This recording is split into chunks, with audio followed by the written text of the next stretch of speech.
आज दिन की शुरुआत यहां पर 3680 के आसपास से हुई थी और वहां से हमने ये बढ़त आते हुए देखी है। अंतर्राष्ट्रीय बाजारों में जिस तरह की तेजी है बहुत बहुत शार्प है। और जो सारी की सारी चीजें कुणाल ने यहां पर गिनाई हैं, राजेश जी उसमें एक चीज और ऐड करते हैं, वो है यूएस का गवर्नमेंट शटडाउन जो कल की जो डेट है। और अगर आज जिस तरह की मीटिंग यहां पर गवर्नमेंट की होगी, कांग्रेस की होगी, और माना जा रहा है कि इसे एक्सटेंशन मिलेगा जो मिड नवंबर तक आ सकता है, ये एक और कंसर्न है जो बाजार आज और कल के लिहाज से सोने में बाइंग करेगा। तो government shutdown as of now यहां पर ट्रेंडिंग है और सभी की नजर इसके ऊपर भी है। वो शाम को जो मीटिंग यहां पर होनी है, जैसे कुणाल ने कहा राजेश जी, अब लेवल देने का कोई मतलब नहीं बनता, क्योंकि जिस तरह की तेजी हम लगातार यहां पर देख रहे हैं, $2650 से इस साल की शुरुआत हुई थी, वहां से हम 3800 के ऊपर चढ़ते हुए नजर आ रहे हैं।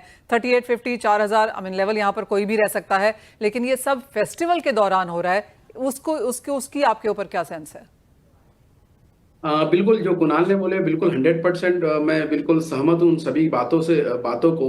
और मुझे लगता है कि जब तक के ट्रम्प है तब तक के गोल्ड रुकने का नाम नहीं लेगा। आपने देखा होगा जैसे ही ट्रम्प सत्ता में आया तभी से काफी जियोपॉलिटिकली इश्यूज बढ़ गए थे। और जियोपॉलिटिकली जिस तरीके से कुणाल जी ने अभी हर चीज आपको एक्सप्लेन करके बताई है, मैं पूरी तरह से सहमत इसलिए भी हूं क्योंकि आपने देखा होगा गोल्ड ने एक तरफा रैली दिया है। और अभी एक तरफा रैली देने के कारण गोल्ड एक इन्वेस्टमेंट के साथ साथ अभी एक सेंट्रल बैंक जितने भी हैं उनका भी एक सेफ हेवन या उनको भी एक कॉन्फिडेंस उसमें ज्यादा आता है डी डॉलरेशन के लिए।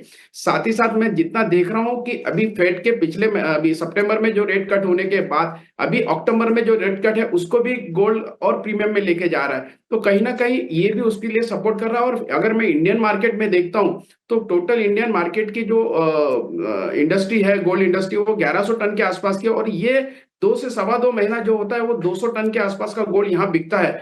तो ये जो महीना होता है ये बहुत ही क्रुशियल महीना होता है। ऐसे समय में गोल्ड के रेट इतने हाई होने के बावजूद मार्केट में डिमांड है, ऐसा मुझे समझ में आ रहा है। और आपने देखा होगा अक्टूबर जो महीना है जो जिसमें दिवाली भी है, तो दिवाली से पहले गुरु पुष्य करके एक नक्षत्र करके जो महाराष्ट्र और आजू बाजू के स्टेट्स में मनाया जाता है, तो 14 तारीख को वो भी एक बड़ा मुहूर्त आ रहा है। इस वजह से भी यहाँ पे खरीदारी अच्छी खासी बुकिंग के तौर पे हो रही है। और इसी महीने में हमारे पास गुरु पुष्य नक्षत्र के बाद बाद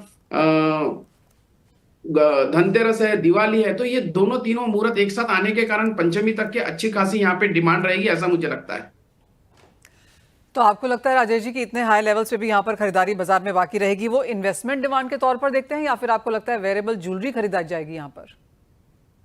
देखिए, इन्वेस्टमेंट तो वैसे भी हमारे फिजिकल मार्केट में हम देखते हैं तो काफी कम रहता है। अगर परसेंटेज वाइज मैं देखता हूं तो 10 to 20% ही इन्वेस्टमेंट बायर रहते हैं हमारे पास। लेकिन लोगों को ये समझ में आ गया कि ये अगर ज्वेलरी हम खरीदते हैं तो इसमें इन्वेस्टमेंट के साथ साथ इसे यूज भी कर सकते हैं। तो इसका एक अलग से अट्रैक्शन बढ़ गया है हमारे इंडियन मार्केट में। और मैं जिस तरीके से अभी दिवाली को देख रहा हूँ तो 100% अभी पिछले अगस्त महीने से ही अच्छी खासी खरीदारी लोगों की बढ़ गई। और यहाँ तक के लोगों को अब ये समझ में आ गया है, क्योंकि देखिए हम लोग ने इसके पहले के जो टारगेट्स दिए थे वो पूरे हो गए। अभी $3800 का टारगेट दो था वो भी पूरा हो गया। तो इसके बाद का जो टारगेट है वो $4000 है इंटरनेशनली। तो कहीं ना कहीं 4000 हो जाता है तो 1,25,000 के ऊपर के गोल्ड के रेट आने वाले दिवाली में दिखने के लिए मतलब कोई बड़ी बात नहीं होगी।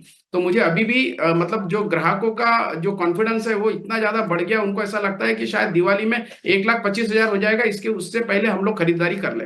बहुत शुक्रिया साथ जुड़ने के लिए राजेश जी। आपका भी तो खरीदारी यहाँ पर सोने और चांदी दोनों में हो रही है, साथ साथ कॉपर में भी। और जैसे राजेश जी ने हमें बताया कि फिजिकल मार्केट्स में यहाँ पर डिमांड की फिलहाल कोई कमी आती हुई नजर नहीं आ रही है। जिस तरह से भाव बढ़ते जा रहे हैं, लोग फोमो में हैं, मिस नहीं करना चाहते, तो वो ऑन ग्राउंड इम्पैक्ट यहाँ पर इंपॉर्टेंट होगा वॉच करना।